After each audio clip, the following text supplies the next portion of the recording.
So I grew up in a church that frequently cited Revelation chapter 3, where Jesus says that you're neither hot nor cold, and I wish that you were one of the other, but since you're lukewarm, I'll spew you out of my mouth. And I know growing up, I always thought, man, I don't know how I'm going to be hot all the time. Because, I mean, sort of the inference is you were either hot, radical for Jesus, or he would rather you be cold rather than be in the middle. And that always was a problem for me because I felt like if there was anything about my spirituality, it was probably borderline medium on a regular basis.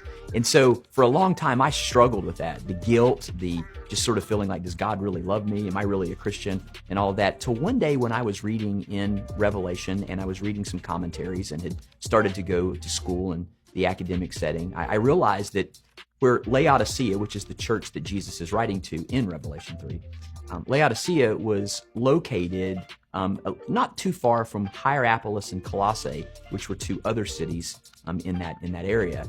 And in Colossae and in Hierapolis, they actually had a water system where there was very cold water and very warm water, and it was very useful. In Colossae, the cold water obviously would be for drinking. They could even actually put stuff in the cold water and it would give it some sort of refrigeration for a little bit of time. The hot water obviously was medicinal and used for things like that. But the only way Laodicea could get its water, because its water was very calcified and you couldn't drink it. So if you took a drink of the Laodicean water, you'd spit it up because it just sort of gave you that reflux feeling when you would drink it. The only way they could get their water was to bring it in via aqueduct.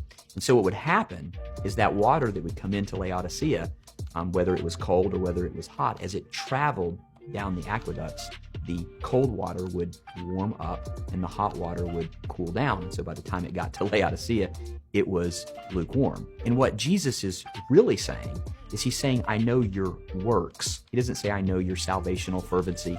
I know how radical you are for me. He says, I know your works. And what Jesus is wanting from the Laodicean church is a church that is useful.